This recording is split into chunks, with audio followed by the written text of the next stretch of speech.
Estimados escolares de la promoción 2020, un saludo cordial a todos ustedes a través nuevamente de esta ventana virtual. Bienvenidos a la 14ª sesión de aprendizaje que corresponde al capítulo 12 del libro de nuestra institución educativa Ingenieros Uni de la ciudad de Huaral. La asignatura, como siempre, muchachos, estamos desarrollando Historia Universal. Trabajos en el libro de esta clase están comprendidas desde la página 68 hasta la página 72. Y con mucho placer, hoy vamos a intercambiar opiniones, llegado el momento de ingresar al Zoom, después de ver esta clase sobre monarquías europeas del siglo XVI. Y este trabajito está elaborado por el profesor David Guamán Manrique, quien nuevamente les hace llegar un saludo fraterno. Promoción. Vamos entonces a ingresar a revisar los conocimientos sobre las monarquías europeas del siglo XVI. Comenzamos, estudiantes, primero observando qué cosa es monarquía absoluta. ¿Ya? La monarquía absoluta es una forma de gobierno en la que el rey tiene el poder absoluto. En ella no existe la división de poderes, o sea, no hay poder ejecutivo, legislativo y judicial. Estos tres poderes lo tiene el rey. Por eso se llama monarquía, o sea, un solo hombre con todo el poder absolutamente. O absolutamente todos los poderes lo tiene un solo hombre. Aunque la administración de la justicia pueda tener una autonomía relativa en relación al rey, o sea, pueden existir jueces, o pueden existir algunas instituciones parlamentarias, pero el monarca absoluto, si ya tomaron decisión, por ejemplo, las instituciones judiciales y parlamentarias, el rey puede anular. En el caso de una monarquía absoluta, el rey puede cambiar las decisiones o dictámenes de los tribunales en última instancia o reformar las leyes a su voluntad. La palabra del rey es ley. Esto solo ocurre en una monarquía absoluta. Además, muchachos, nombra y retira a sus asistentes en el gobierno a su voluntad. Cuando él quiere, nombra, saca, los hace regresar, los vota y qué sé yo. Es su voluntad del rey hacer lo que quiera con sus asistentes. La unidad de todos los poderes suele considerarse justificada por estimar que la fuente del poder es Dios y que los monarcas, muchachos, esto hay que tomar en cuenta, y que los monarcas, acá está, estos monarcas, muchachos, vienen por derecho divino, es decir, se consideraban hijos de Dios. ¿Ya? O sea, el poder viene de Dios, pero recaído ¿en dónde? En las manos de los reyes. No hay mecanismos por los que el soberano, que no reconoce superiores, o sea, sobre el soberano, sobre el monarca, no hay superiores. Solamente responde por sus actos ¿a quién? Supuestamente al ser que está sobre su cabecita. ¿Quién es ese ser? Dios mismo.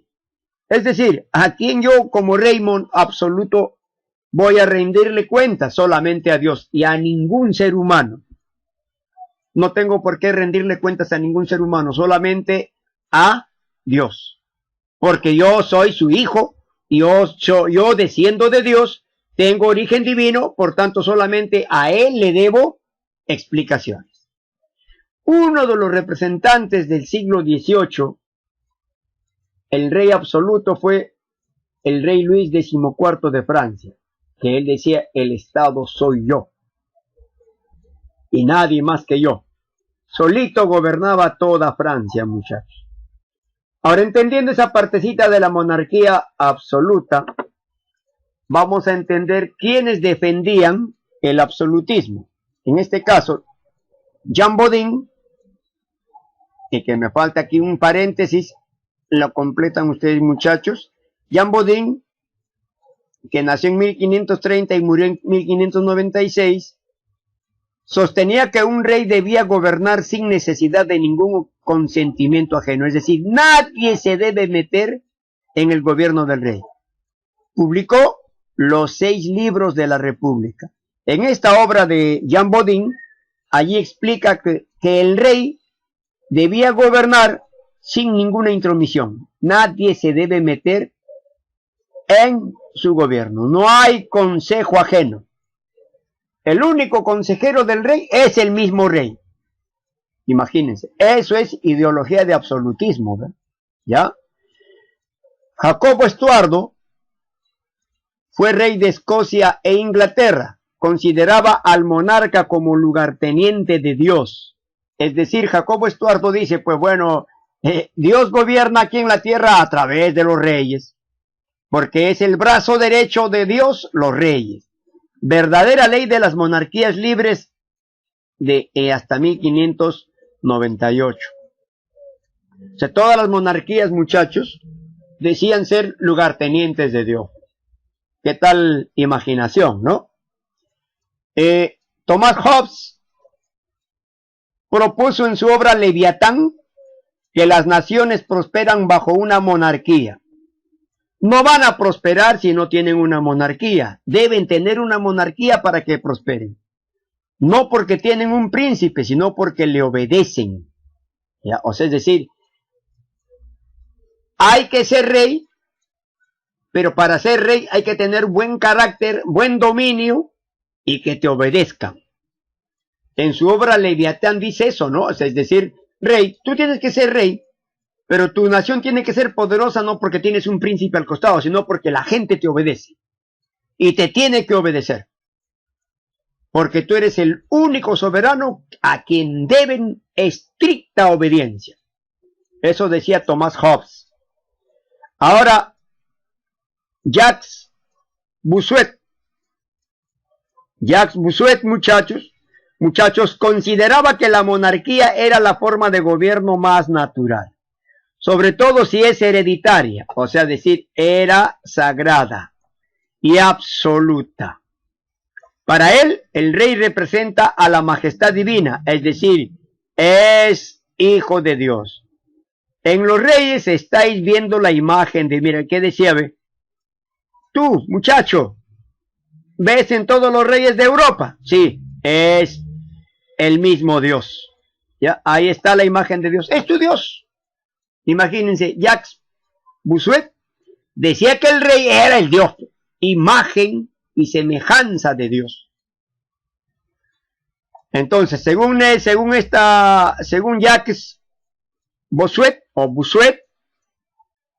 la política también era extraída de las Sagradas Escrituras, ¿no?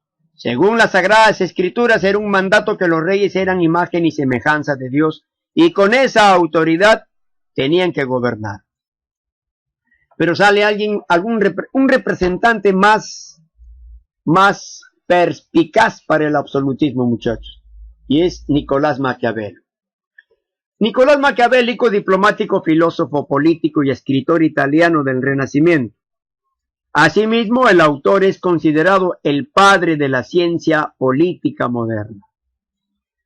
¿Qué sugirió? Entre sus obras más representativas se encuentra El Príncipe, la cual es una de las primeras de carácter político de la modernidad.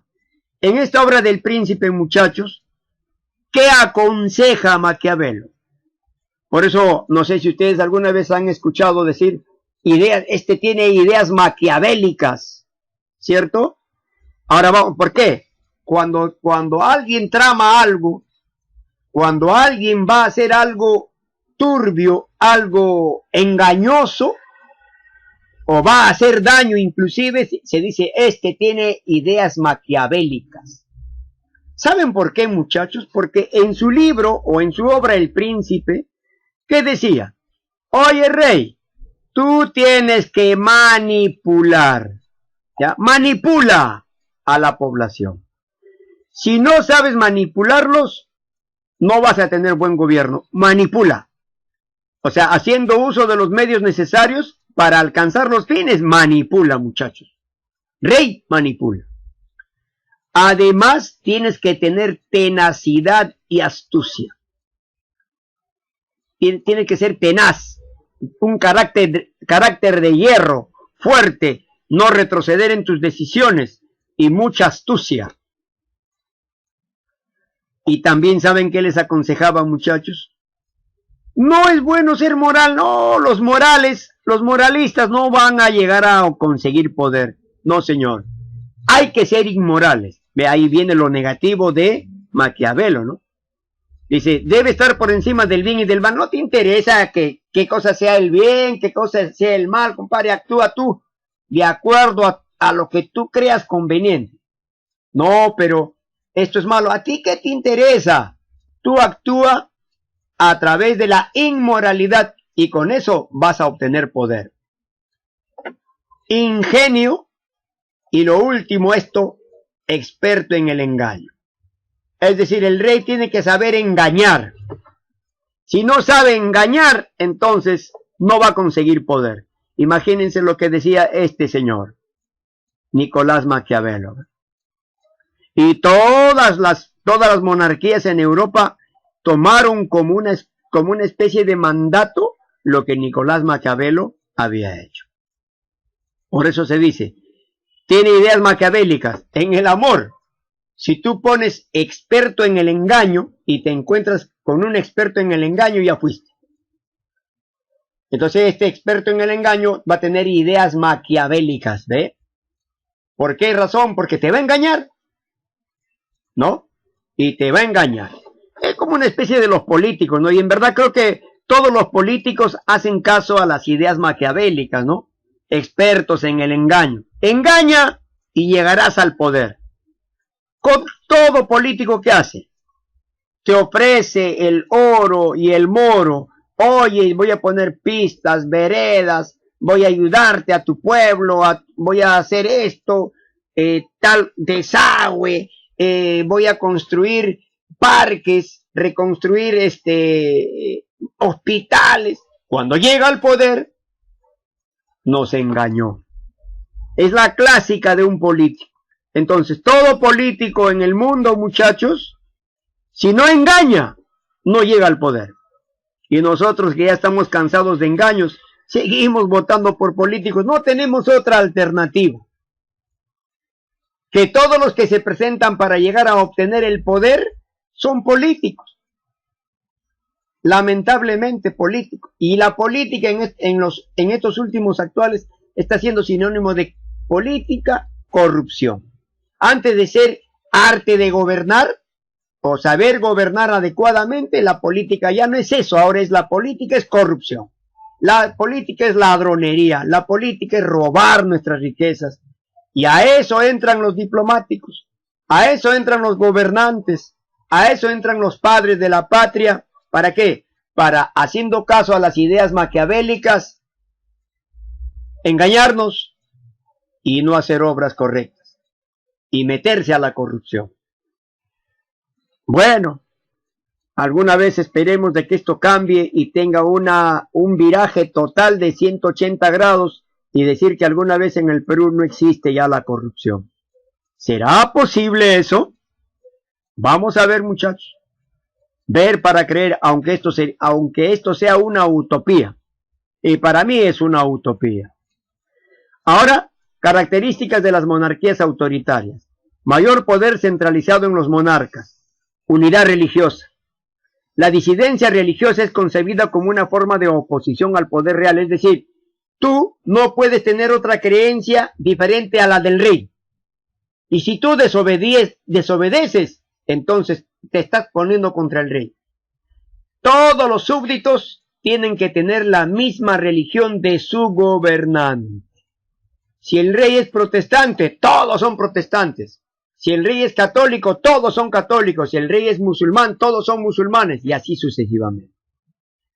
Había una religión, una unidad religiosa impuesta. Mayor control de los recursos del Estado a través de una cada vez más amplia burocracia que forma los cuadros de la administración.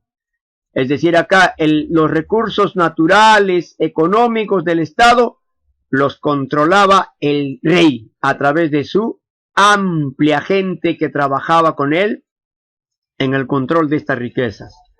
Un ejército profesionalizado. Este ejército está sometido a las órdenes del rey. Pueden haber generales, capitanes, mayores y qué sé yo, pero más que el rey jamás. Y todo el ejército dependía exclusivamente de este rey. Y todos los reyes conformaron sus ejércitos profesionalizados. El control de la justicia por los reyes, el control de la justicia por los reyes a través de nuevos ordenamientos jurídicos. Una diplomacia a través de cónsules y embajadores que defiendan los intereses del Estado en el extranjero. La monarquía española del siglo XVI, muchachos.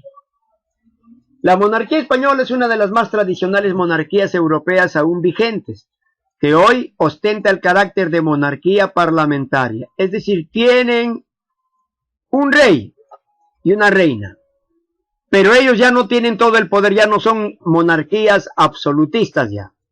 Ahora tienen un parlamento, es decir, este parlamento tiene el poder legislativo. Y muy aparte, los reyes permiten que en España, en este caso, hoy en día exista un presidente. El presidente español se encarga de la cuestión del poder ejecutivo.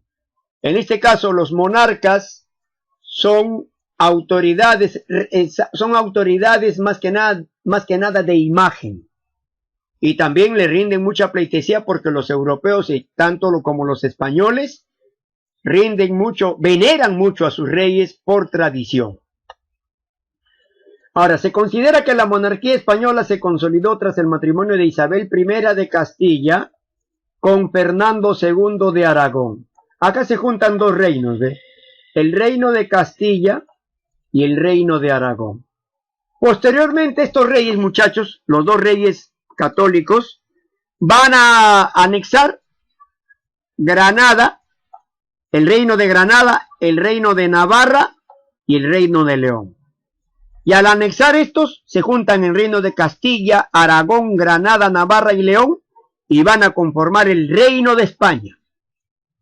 Y estos dos reyes se van a llamar los reyes católicos porque eran fervientes católicos y amigos del Papa. ¿Ya? Isabel I de Castilla y Fernando II de Aragón fueron los primeros reyes de las monarquías españolas del siglo XVI. ¿Ya? Entonces, ahora, Carlos I de España y V del Cid. ¿Cómo surge este rey, muchachos? Carlos I de España, llamado el emperador o el César, ¿ya? El emperador o el César, así se le llamó también, reinó junto con su madre Juana I de Castilla, llamada Juana la Loca. Y en realidad enloqueció, le dio una enfermedad de la mente y enloqueció Juana I de Castilla. ¿Quién fue Juana I de Castilla? Hija de los reyes católicos, de Isabel I y Fernando II. Esta última de forma solo nominal y hasta 1555. Es decir, gobernaba Juana de Castilla, pero en realidad el que gobernaba era Carlos I de España. ¿Y por qué V del Cid? Él ya era rey del Sacro Imperio Romano Germánico. Era Carlos V del Sacro Imperio Romano Germánico. Pero cuando lo nombran rey de España va a ser Carlos I de España. Por eso él tuvo dos seudónimos. Carlos V del Sacro Imperio Romano Germánico. Y al mismo tiempo fue designado rey de España como ya Carlos I. Ahora entonces dice, acá dice, ¿no? En todos los reinos y territorios hispánicos con el nombre de Carlos I, o sea, con España, desde 1516 hasta 1556, reuniendo así por primera vez en una misma persona las coronas de Castilla, ¿ve? Castilla, Navarra, Aragón. Y fue emperador del Sacro Romano Germánico, Sacro Imperio Romano Germánico como Carlos V. Carlos I de España y Carlos V de el Cid, entre 1520 y 1558. Ahora, muchachos, ¿Quién fue Carlos V o Carlos I? Hijo de Juana la Loca de Castilla.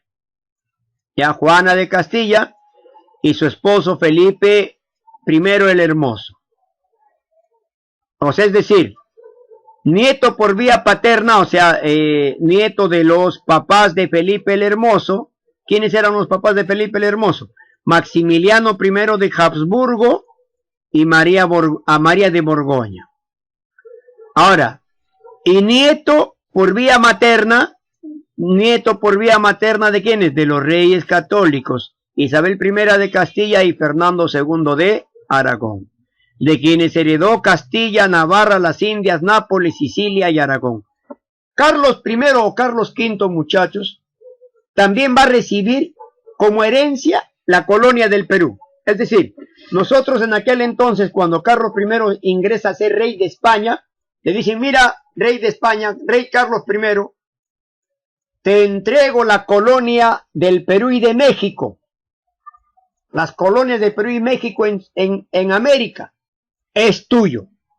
Entonces Carlos I o Carlos V va a regentar, va a gobernar durante el periodo de su reinado, cuando el Perú y México eran sus colonias.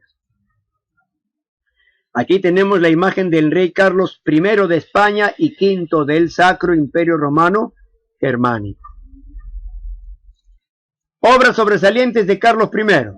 A partir de este momento, Carlos V tuvo que hacer frente a las inmensas responsabilidades de gobernar sobre los territorios más extensos de la cristiandad.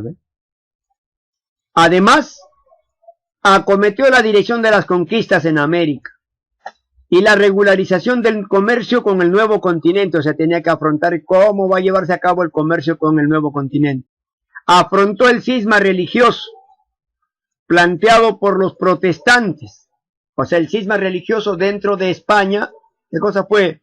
La lucha de los protestantes contra los católicos. Y como Carlos I era católico, entonces luchó contra los protestantes. Además también, muchachos, la amenaza creciente del poderío otomano, o sea, es decir, los árabes otomanos y los turcos otomanos amenazaban con crecer territorialmente, tanto en el Mediterráneo como en el este de Europa.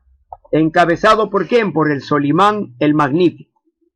Y sobre todo la pugna por la supremacía europea con Francisco y Enrique II de Francia. Es decir, Carlos I o Carlos V se enfrentó en una guerra abierta a Francisco I y Enrique II de Francia. Para tan ingente labor, Carlos contó con la ayuda de importantes personajes, entre los que destacaron el canciller Gattinara y el secretario Francisco de los Cobos. Muchachos, aquí hay que entender que Carlos I, muchachos, se enfrentó a Francia y lo va a vencer. Ya va a vencer a Francia y le va a cortar sus pretensiones de ingresar nuevamente a territorio español. Recuerden que ya había ingresado Napoleón Bonaparte, había ingresado a territorio español y había tomado la corona española, nombrando como rey de España a su hermano José Bonaparte. Ahora, en 1555 abdicó, o sea, dejó el poder y se lo dejó a su hijo, Felipe, el gobierno de Flandes, y el 16 de enero de 1556 el resto de sus territorios, a excepción de la corona imperial que pasó a su hermano Fernando. Carlos se retiró a Yuste, donde residió hasta su muerte en 1558. Felipe II, rey prudente. Felipe II de España, llamado el Prudente, fue rey de España desde el 15 de enero de 1556 hasta su muerte. También fue rey de Nápoles y Sicilia desde 1554, y de Portugal y los Algarbes como Felipe I. Desde 1580, realizando la tan ansiada unión dinástica que duró 60 años. Fue asimismo rey de Inglaterra e Irlanda, por su matrimonio con María I entre 1554 y 1558. Al igual que su padre, perteneció a la dinastía de los Habsburgo. Obras sobresalientes. Su reinado se caracterizó por la exploración global y la expansión territorial a través de los océanos Atlántico y Pacífico. Con Felipe II, la monarquía española llegó a ser la primera potencia de Europa, ¿ve? Y el imperio español alcanzó su máximo apogeo. Fue el primer imperio de ámbito mundial. Por primera vez en la historia, un imperio integraba territorios de todos los continentes habitados. Esta es la imagen de el rey de España, Felipe II, hijo de Carlos I o Carlos V.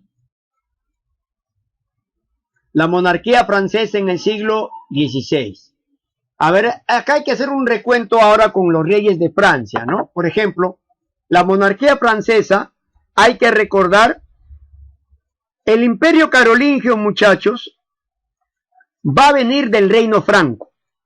Y el reino franco ya es el punto es la partida de nacimiento de Francia, ya el reino franco. En el reino franco existió una dinastía llamada la dinastía merovingia. Pero luego esta dinastía merovingia va a ser reemplazada por la dinastía carolingia. Y cuando la dinastía carolingia gobernaba, se formó el imperio carolingio con Carlos Magno.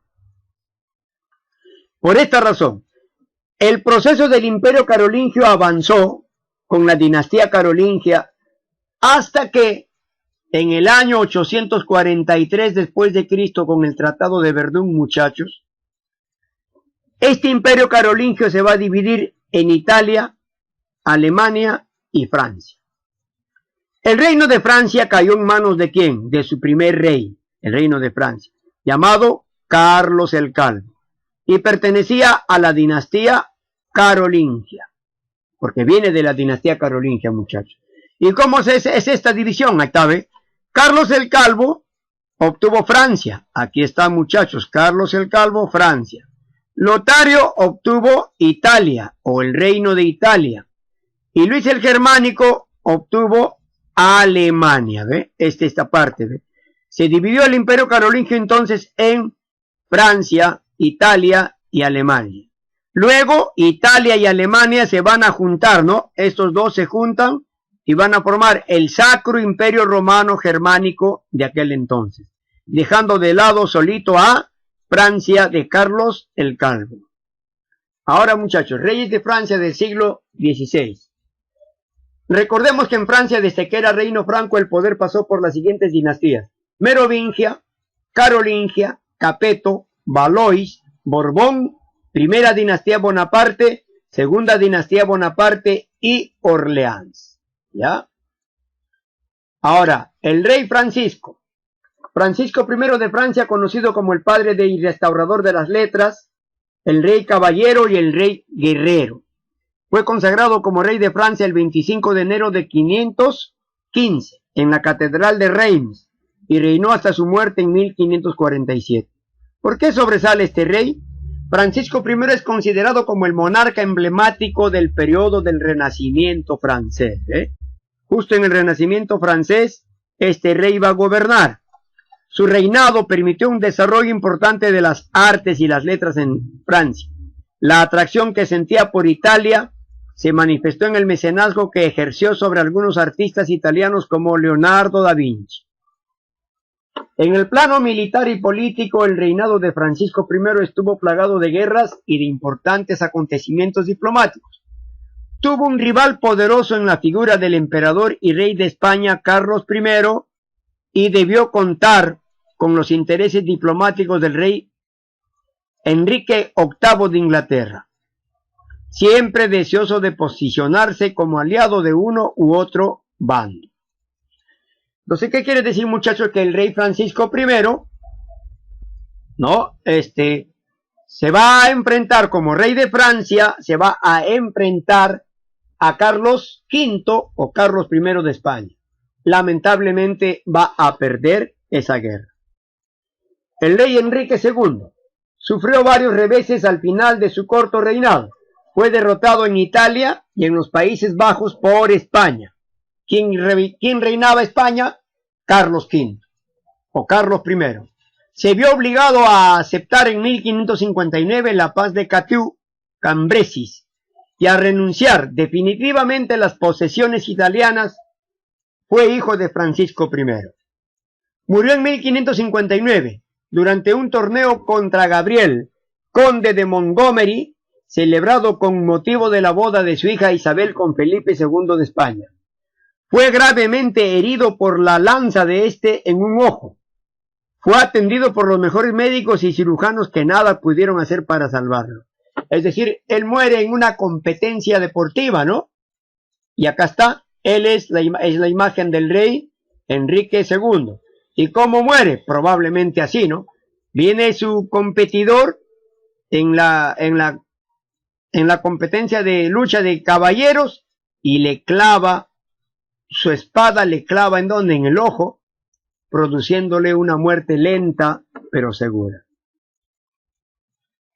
El rey Carlos IX. Carlos IX de Francia, cuyo nombre de pila era Carlos Maximiliano de Francia, fue rey de Francia de 1560 a 1574. Fue el cuarto rey de la rama Valois-Angoulême, de la rama llamada Valois de la dinastía capetiana, o sea, de los Capeto. Enfrentó la guerra religiosa, teniendo como enemigos a los hugonotes, es decir, Carlos IX se enfrentó a los hugonotes. ¿Quiénes eran los hugonotes? Seguidores de John Calvino, de ideas protestantes. Acá también me falta mi paréntesis y lo pongo con rojito. Listo. Ahora, ¿quiénes son los hugonotes, muchachos? Tienen su raíz en John Calvino. John Calvino fue un protestante que reclamó junto a Martín Lutero, ¿se acuerdan? Junto a Martín Lutero protestó en Francia contra los abusos de la Iglesia Católica. Por eso es que a John Calvino lo buscaron para matarlo. Y antes que lo maten, John Calvino huye de Francia y se refugia en Bélgica. Entonces, estando en Bélgica, muchachos, va a pasar a Suiza, ¿no? Estando en Bélgica y en Suiza, en esos lugares, John Calvino va a dejar muchas enseñanzas en Francia. Dentro del territorio francés, todos los que le seguían a John Calvino eran los hugonotes, protestantes seguidores de John Calvino. Y contra estos protestantes el rey Carlos IX va a luchar, ¿no? Y va a generar, ¿saben qué cosa, muchachos? La matanza de San Bartolomé o masacre de San Bartolomé. En francés, le massacre de la Saint Barthélemy. A su madre que tiro mi francés. La matanza de San Bartolomé o masacre de San Bartolomé, jóvenes, fue el asesinato en masa de ¿quiénes? De los hugonotes. Ahí empezaron a matar a todos los hugonotes. Cristianos protestantes franceses de doctrina calvinista, o sea, seguían a John Calvino. Durante las guerras de religión de Francia del siglo XVI, comenzó en la noche del 23 al 24 de agosto de 1572 en París y se extendió durante meses por todo el país. Esa es la matanza de San Bartolomé. Católicos que matan a los hugonotes. Y acá está este reino, y acá la imagen de la matanza que sufrían los hugonotes. Ahora, muchachos, vamos a ver a continuación el rey Enrique III. Este rey Enrique III, muchachos, fue coronado rey de Francia el 13 de febrero de 1575 en la Catedral de Reims, ¿no? Aunque se esperaba que tuviera un heredero de su boda con Luisa de Lorena, 14 de febrero de 1575. No fueron capaces de concebir un hijo. Esto de no tener un hijo en los reyes, muchachos, genera un problema. Cuando muere el rey, como no tienen descendencia, entonces salen todo el mundo, todas las dinastías, a querer ser rey de ese espacio dejado por un soberano que al morir no deja descendencia. En 1576, Henry, como se le llamaba también Enrique o Henry, firmó el edicto de Beaulieu, otorgando muchas concesiones a los hugonotes. Y en verdad este rey, el rey Enrique III, se hizo amigo con los hugonotes, los dejó de perseguir. Ya, e inclusive firmó un edicto de Beaulieu. Este edicto de Beaulieu le daba muchas concesiones a los hugonotes, libertades de culto, se podían reunir libremente. Entonces, esta acción hizo que Enrique de Guisa, también reclamara en contra de este edicto de Beaulieu. No, que cómo puede ser, cómo le pueden dar concesiones a los hugonotes. Entonces, esto hizo de que forme la Santa Liga Católica y se enfrente al rey Enrique III. Ahora, entonces, luego, después de muchas negociaciones, Enrique se vio obligado a dejar sin efecto la mayor parte de las concesiones que contenían el edicto de Beaulieu. Pero muchachos, antes de eso, ya se había hecho amigos con los protestantes hugonotes. ¿Ya? Ahora, muchachos, ¿qué va a suceder después? Cuando muere Enrique III, en 1568, tenía un hermano que era el príncipe. Lamentablemente, este hermano también, su hermano muere. Futuro heredero, muere su hermano. Francisco de Anjou murió. Y al no tener hijos, fue nombrado sucesor su primo Enrique de Navarra. Ahora, miren, su primo Enrique de Navarra era un hugonote. Entonces, el pueblo de Francia y los católicos y la Iglesia Católica empezó a reclamar: oye, ¿cómo le vas a dar a un hugonote la corona? No te pases. Oye, Enrique III, no te pases. De igual forma, este rey Enrique dijo: a mí me cae a la punta de mi cabecita lo que ustedes puedan comentar. Señores, yo le dejo el trono a Enrique de Navarra, que es hugonote, y punto. Pero sabía que este Enrique de Navarra, muchachos, Enrique de Navarra, al entrar a gobernar, se le pidió: mira, Enrique de Navarra, tú eres hugonote, soy hugonote, ya. ¿Quieres ser rey de Francia? Sí, quiero ser rey de Francia. Muy bien, renuncia a ser hugonote. Y entonces el rey Enrique IV dijo: fácil, o sea, para llegar a ser rey de Francia debo de renunciar a ser hugonote. Claro, fácil, renuncio. Y renuncia a sus ideales de hugonote, muchachos. Mira, acá dice, este rey para llegar a la corona francesa tuvo que renunciar a sus ideales de hugonote. Traicionó a los protestantes con tal de llegar a ser rey. ¿Y qué cosa todavía dijo este? Entra a gobernar con esta frase de acá. Su famosa frase de Enrique IV el hugonote fue: París bien vale una misa. ¿Y qué significa eso? Se interpreta de que los hugonotes no celebraban las misas porque estaban contra ella.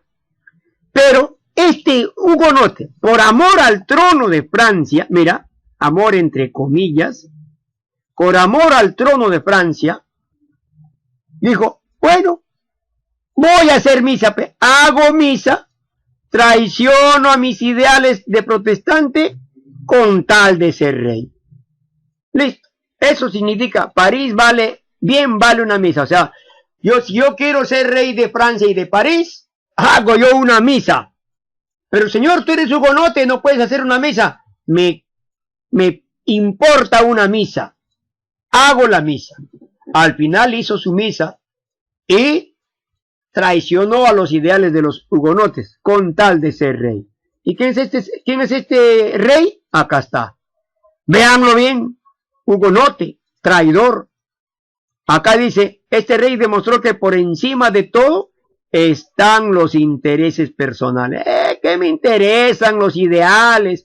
¿Qué me interesan las ideologías? Primero está mi interés personal. Yo quiero ser rey y si me dicen que hago una misa, bien vale una misa para ser rey. Imagínense, muchachos.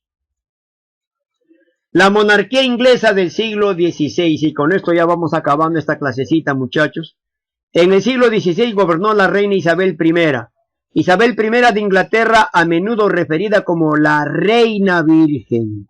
Y ahorita vamos a enterarnos por qué se le llamó la Reina Virgen. Profe, ¿fue virgen? A ver, vamos a ir analizando. También llamada Gloriana o la buena reina.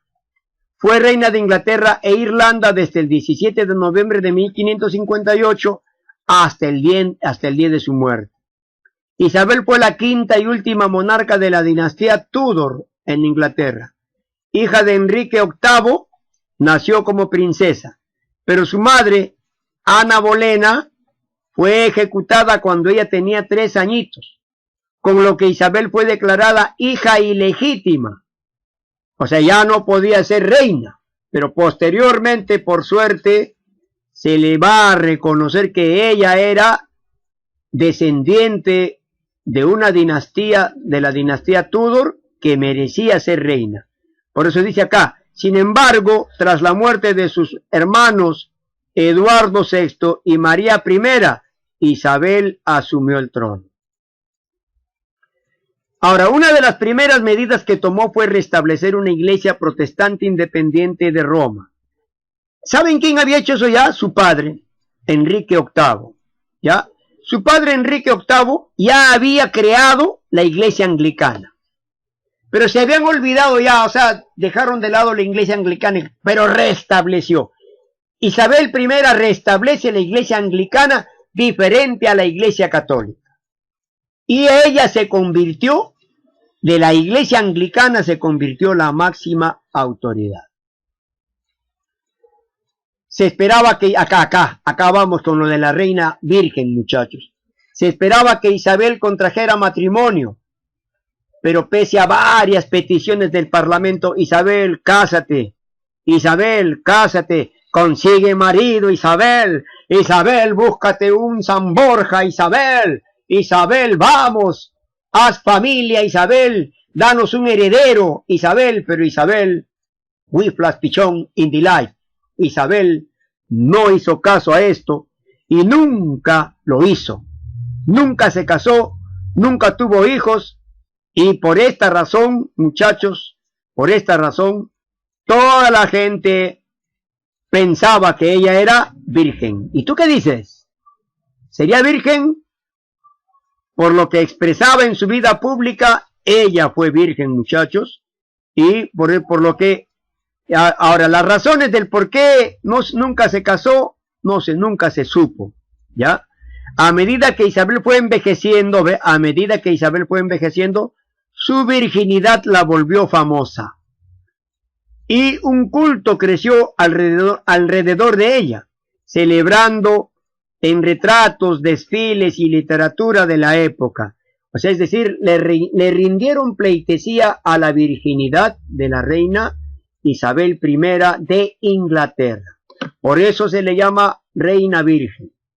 Muchachos, son los reyes más representativos de toda Europa. Hemos hablado algo de España, hemos hablado algo de la monarquía en Francia y de la monarquía en Inglaterra en el siglo XVI. Hay muchos más reyes, pero ya en diferentes siglos. Por lo que, muchachos, esta clasecita ha terminado. El trabajo de extensión que van a hacer es, al término de observar el video, desarrollar las prácticas de la página 70, 71 y 72. Y hoy mismo lo envían a mi WhatsApp personal. El Word que les voy a enviar en el transcurso de la clase, lo van a presentar el próximo lunes 13 de julio. Como siempre, muchachos, ¿ya?